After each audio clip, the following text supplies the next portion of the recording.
waktu saya di kampung itu memang saya melihat sesuai dengan apa yang diajarkan oleh Rasul. Itu kalau takziah itu yang datang bertakziah itu ya sekedar menghibur, sekedar mendoakan. Malahan air minum pun tidak disuguhkan. Kalau yang memang tamu-tamu yang sekitar-sekitar rumah gitu, Ustaz. Ya memang sampai 3 hari masih ada yang takziah menghibur dan tidak ada makan-makan. Nah, belakangan sekarang setelah saya hidup di Pekanbaru ini, itu setiap malam itu kan ada malam 1, malam 2, malam 3. Yang memang, nah malahan pada malam ketiga itu si tuan rumah menyediakan makan. Kemudian saya berkomentar, tidak perlu menyediakan makan untuk orang yang bertakziah. Jawabannya berdalih, itu kan cuma sedekah. Dan kita kan juga tidak masak di rumah. Kita kan hanya pesan dari restoran yang disediakan dalam bentuk nasi kotak gitu, Ustaz. Nah, bagaimana menyikapi hal yang seperti ini, Ustaz? Kalau kita merujuk kepada hadis tadi, itu kan sudah melanggar dengan apa yang disunahkan oleh Rasulullah SAW. Syukran, Ustaz. Assalamualaikum warahmatullahi wabarakatuh. Ya. Sebenarnya ya, kalau mau mengikuti sunnah Rasul Shallallahu Alaihi Wasallam jadi sederhana. Ya udah datang untuk mendoakan, kasih nasihat. Tidak harus malam, bisa pagi, bisa siang, begitu. Nah, tapi ini kan masyarakat harus belajar semua, ya harus pada belajar. Karena kalau tidak akan flash terus. Jadi kasih nasihat enggak, kita mau sedekah atas nama mayit. Ya, alasannya itu. Padahal itu antara mempertahankan tradisi ya dan antara apa namanya menjadikan tradisi sedekah itu sebagai cara untuk melegitimasi yang sebenarnya tidak boleh ya terjadi di waduh itu. Kalau diikuti saja ini sunnah ini enak, simple ya, simple sekali. Nah, sekarang ya, tapi ini urusan fikih ya, urusan fikih. Jadi urusan fikih itu selalu saja ada ikhtilaf antar para ulama. Selalu saja ada ikhtilaf antar para ulama. Ya. Kenapa? Karena hadisnya itu tidak rinci, global aja. Ya. Bayangkan ada hadis mengatakan tentang takziah, ya, tentang takziah. Sementara keterangan Syekh Utsaimin kalau mau takziah di masjid atau di pasar.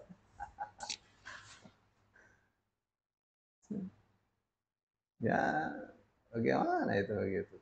Ya, kita mau datang ke rumahnya, ya untuk menghiburnya, untuk ketemu sama anak-anaknya, ya. Ini saya nih kawan bapakmu, ya jangan putus. Kan di rumah itu, bukan di masjid, bukan di pasar. Ya. Jadi sebenarnya yang pentingnya itu takziahnya itu. Ya, yang pentingnya itu takziahnya itu. Ya. Makan-makan termasuk niyaha itu nangis-nangis bukan makan-makan ya kalau menurut saya. Ya. Jadi ini sudah keluar dari konteks. Apa yang disebut niyaha? Niyaha itu meratapi. Masa sih orang kalau makan-makan termasuk meratapi? Enggak lah. Ya. Memang kalau taruhlah di desa-desa ya keluarga mayit ini menyiapkan makanan. Sekarang sudah berubah ya, sudah berubah. Maksudnya sudah berubah. Biasa makan-makan ya, ini enggak dibawain saja. Ya, bawain roti 2, 3 pulang gitu. Ya, alasannya itu tadi, ya oleh-oleh untuk anaknya di rumah. Nanti malam ke-7 itu sudah nyembelih kambing. Kalau enggak kambing ya apa namanya, nyembelih ayam di desa tuh. Sudah mulai sedikit sekarang. Ya, dengan eh, mendakwahkan sunnah ini terus dilancarkan. Sudah mulai sedikit. Biasanya kalau ada orang meninggal yang tahlil itu banyak sekali. Sekarang dia sudah mulai berkurang. Ya. Itu bukti apa? Bukti bahwa dakwah itu ada yang menerima. Ya. Ada dakwahnya di sana, misalnya dakwah salaf, nggak ada, ya, nggak ada. Yang ada adalah mereka melihat dari video, ya, tentang sunnahnya mengurus jenazah, tentang sunnahnya takziah dan seterusnya. Ya, saya melihat ya tadi yang saya baca dari kitabnya Syekh Utsaimin itu um, tidak rinci ya. Maksudnya tidak rinci itu tidak melihat dari berbagai sudut ya. Tidak melihat dari berbagai pendapat ulama. Ya. Itu sih. Jadi bagaimana ini ya orang sekarang pada melakukan saya sudah sejak dulu ya tahlilan terus makan-makan di rumah adul mayit ya mestinya itu dihentikan itu jangan dilakukan itu. Oh ini tidak makan-makan di sini sih, tapi kita bawakan nasi kotaknya ya karena kita mau sekalian bersedekah ya dibawain minyak, dibawain kopi, dibawain ya bawa itu. Nah, tapi ini memang orang kaya raya, ya silakan aja dia bersedekah orang kaya. Nah, dia melihat masyarakat ini memang butuh dibantu, ya sekalian bertepatan dengan kematiannya bersedekah eh, atas nama orang yang meninggal. Gitu. Apakah boleh? Ini bab tersendiri sebenarnya, bab tersendiri itu masuk di bab sedekah. Masuk di bab sedekah. Nah, boleh nggak orang bersedekah atas nama orang yang sudah meninggal? Pasti kan jawabnya boleh. Tapi pas orangnya ya, baru meninggal sehari, 2 hari setelah kumpul-kumpul gitu, bertepatan dengan takziah. Jadi bagaimana itu? Pertama kita melihatnya bahwa Rasul Shallallahu Alaihi Wasallam untuk hak orang yang uh, tertimpa musibah itu bukan mereka mengeluarkan makanan, ya. Tapi orang akan mengatakan ini bukan makanan, ini bahan makanan. Tuh, coba, jadi tidak makan-makan di sini. Kita mau sedekah, murni mau sedekah atas nama mayit. Kok sedekahnya sekarang? Ya bukan sekarang saja, besok-besok juga bisa sedekah. Ya. Jadi urusan fikih itu selamanya selalu akan ada ikhtilaf antar para ulama. Dan tadi yang saya baca itu pendapatnya Syekh Utsaimin itu bukan satu-satunya pendapat. Ya, pendapat beliau apa? Kalau mau takziah di masjid. Ya. Kalau mau takziah, kalau ketemu di pasar. Ya masa sih begitu? Ya, tidak elok seperti itu. Ada saudara kita keluarganya meninggal gitu. Ya, satu anggota keluarganya meninggal. Masa sih kita tidak datang ke rumahnya? Ya, malah itu bertentangan dengan hadis malah. Ya, tapi saya setuju ya, tidak usah ada makan-makan gitu. Karena apa? Karena yang sunnahnya itu bukan ada makan-makan di situ. Kita memberi makan keluarga yang tertimpa musibah 3 hari. Ya, sunnahnya tuh. Satu ya. Terus yang kedua, bagaimana apabila keluarga mayit itu kedatangan tamu? Tamunya dari jauh terkadang, dari daerahnya, dari keluarganya. Tuh, ya. Ya, siapa yang handle? Nah, tentu keluarga mayit akan berpikir masa sih tidak dihormati? Ya, pasti kan akan bikin sayur, bikin apa untuk makanan keluarganya yang dari jauh. Tapi ini bukan keluarga kawannya. Keluarga kawan semua harus dihormati. Begitu. Sekarang yang jadi masalah itu ada gambarannya berbeda. Ya, keluarga mayit undang tetangga-tetangga untuk kumpul di rumah mendoakan, baca yasin, baca tahlil dan seterusnya. Apakah itu hukumnya bid'ah? Ikhtilaf antar para ulama. Ikhtilaf. Ya, tidak satu pendapat. Kalau menurut mazhab Syafi'i pasti bid'ah itu. Nggak boleh, haram hukumnya. Ya, pendapat siapa? Pendapat Imam Syafi'i. Kalau pendapat ulama yang lainnya, Imam Ahmad bin Hanbal, Imam Hanafi, ya, mereka pendapatnya itu beda. Ya, pendapatnya beda. Jadi orang baca Quran, orang baca zikir-zikir, terus setelah itu berdoa, itu tawasul dengan amal soleh. Ya, jadi selalu berbeda. Ya, pendapat-pendapat seperti itu selalu berbeda antar para ulama. Makanya kalau kita sudah tahu perbedaan-perbedaan itu, maka kita untuk diri kita akan bersikap, untuk orang lain akan bersikap. Maksudnya apa? Untuk diri kita, kita ada keluarga meninggal, ya, kita tahu sunahnya boleh orang takziah 3 hari, ya kita buka pintu untuk orang yang takziah 3 hari. Ya, kita umumkan kepada masyarakat bahwa tolong saya sebagai keluarga mayit dibimbing untuk melaksanakan takziah sesuai dengan sunnah Rasulullah Sallallahu Alaihi Wasallam. Jadi bukan kita ngajarin, kita minta ditunjukkan seperti apa sunnahnya. Begitu. Ya, jadi waktu istri saya wafat, saya bicara, rumah saya terbuka 24 jam kali 3 hari untuk takziah. Ya, tolong saya dibimbing bahwa prosesi takziah ini sesuai dengan sunnah Rasul Shallallahu Alaihi Wasallam.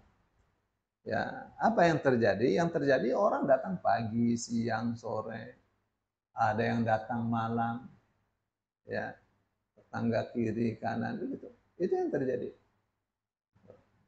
Ada satu jamaah masjid, Ustadz, kita mau datang di malam ketiga. Ya, monggo. Kita mau tahlilan, silakan. Ya, kita mau tahlilan di rumah Ustadz, siap, silakan. Saya tidak melarangnya. Ya, kenapa? Karena mereka mau baca Al-Quran. Ya, mereka berinisiatif. Meskipun ternyata kemudian mereka tidak datang. Ya. Ya, saya termasuk orang yang tetapnya orang baca Yasin itu boleh. Orang baca zikir-zikir astagfirullahaladzim, astagfirullahaladzim. Satu hal yang saya masih merasakan itu zikir kepada Allah SWT. No problem aja. Ya. Baik, saya kira sudah terlalu panjang jawaban saya. Jadi kesimpulannya itu ikhtilaf antar para ulama. Ya. Kesimpulan sederhananya yang mesti juga tidak sederhana. Satu ya, kesimpulan pertama. Yang kedua, ikuti sunnah Rasul Sallallahu Alaihi Wasallam. Jadi kita sebagai tetangga keluarga yang meninggal, siapkan makanan. Paling bagus Pak RT-nya kumpulkan. Ya, sekarang gampang pakai grup WA. Kalau siapa hari ini ya yang siapkan untuk keluarganya. Ini aja kita kasih beras aja ya. Cukup untuk 1 bulan misalnya. Oh, kasih beras 50 kilo. Ya, kasih semua bahan makanan. Wah, itu sebaik-baik masyarakat. Gitu. Ya. Itu kita sebagai tetangga atau sebagai sahabat, sebagai keluarga, sebagai kawan dari keluarga mayit. Begitu mestinya. Nah, sekarang posisi kita sebagai orang yang tertimpa musibah, bagaimana? Ya, kita minta dibantu untuk pengurusannya, ya, dari mulai memandikan sampai menguburkan. Ya, rumah kita terbuka untuk taziah 3 hari. Ya, saya tidak ikuti fatwa Syekh Utsaimin ini. Terbuka 3 hari, 2 kali 24 jam, mau pagi, mau siang, mau sore silakan. Ya, jadi kita umumkan di awal, rumah terbuka 3 hari, ya, untuk taziah. Ada satu rombongan mau tahlilan, saya tidak melarang, silakan.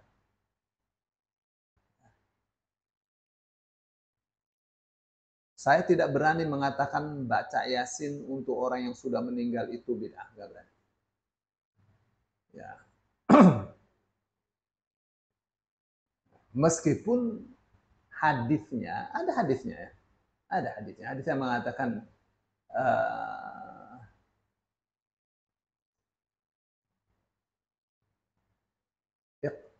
Iqra'u surat Yasin 'alal mayyit. Ya, bacalah surah Yasin untuk mayit. Nah, fa innahu ma min mayyitin quri'a alaihi surat Yasin illa huwina alaihi atau kama qala. Karena siapapun yang dibacakan Yasin, ya, maka akan diringankan untuknya. Jadi hadis ini tentang anjuran membaca surah Yasin untuk orang yang hendak meninggal. Ya. Jadi orang hendak meninggal dibacakan surah Yasin akan diringankan kematiannya. Nah, tapi beberapa ulama mengatakan ini untuk orang yang hendak meninggal bermanfaat, yang sudah meninggal juga tetap bermanfaat Yasin. Apakah orang yang sudah meninggal itu mengambil manfaat dari bacaan Al-Quran orang yang masih hidup? Iya. Ya, kita sudah bahas panjang lebar itu. Gitu ya. Oh. Nah, sekarang orang baca tahlil la ilaha illallah, astagfirullah, baca sholawat, baca istighfar. Setelah itu doa. Ya, saya melihatnya ini adalah amal soleh. Ya, zikir-zikir ini adalah amalan-amalan yang soleh. Ya. Jadi ini adalah tawasul dengan amal soleh baru berdoa. Ya. Kalau dalam doanya itu saya dengar dan saya baca itu di teksnya. Allahumma ausil thawaba ma qara'nahu min surah Yasin wa ma halalna wa ma sabbahna wa ma astaghfarna wa ma salaina ila habibina dan seterusnya. Ya, itu artinya apa? Ya Allah, sampaikanlah pahala dari surah Yasin yang saya baca, surah Al-Fatihah, surah ini, ya, kita baca tahlil dan seterusnya, sebagai hadiah pahala untuk si fulan.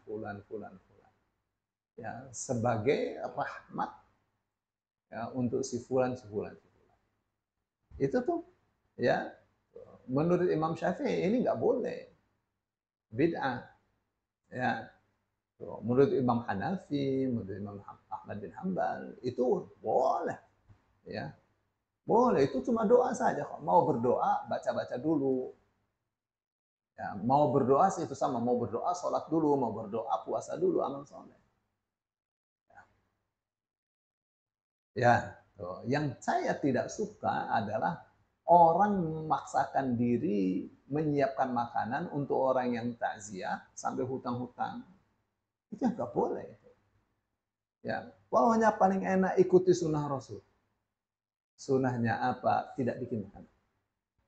Oh, tapi ini harus dihormati dan kita punya itu. Ya, ini saudara sendiri dari jauh juga akan nginep karena dari jauh. Ya itu sudah, ya diatur itu kondisi yang berbeda. Ya, tidak dengan kondisi yang sama. Ya. Ikuti sunnah Rasul Shallallahu Alaihi Wasallam mesti jadi simpel. Ya, saya kira itu. Ya Ustadz, mungkin sedikit lagi Pak Ustadz. Kalau yang Pak hari, 100 hari gitu Ustadz. Nanti si ahli mayit itu mengundang, mengumumkan, datang ke rumah ya, kami 40 harian. Nah, begitu kita sebagai yang diundang sikapnya bagaimana Ustadz? Jadi begini, pertama peringatan kematian si fulan 40 hari, 100 hari, 1000 hari, nggak ada aja. Ya, saya hanya mengatakan dalam mazhab Syafi'i 3 hari boleh. Ya, kita diundang, ya, kita mau datang karena itu tetangga. Ya, jadi kita datang tujuan kita silaturahim. Ya, tujuan kita ya silaturahim, memang sudah lama nggak pernah datang ke rumah dia, bisa. Apakah boleh? Kan katanya masing-masing sesuai dengan niatnya kan. Yang saya datanglah itu di komplek ini nggak pernah, waktu meninggal juga nggak sempat saya takziah. Ini pas diundang saya datang sekalian pengen kenal juga misalnya. Bukan sekedar silaturahmi. Belum kenal dengan tetangga, sudah lawas, sudah belasan tahun. Ya, ini momen yang langka diundang, ya. Ini orang-orang kaya, ini para pilot. Ya, saya datang, jadi mereka kenal saya kenal mereka gitu. Ya, jadi pasang saja niat yang baik, ya, pasang saja niat yang baik untuk apa? Ya, untuk memperkuat tali silaturahim. Saya kira itu deh, Ibu, ya. Baik Ustaz. Jazakillah khairan katsiran.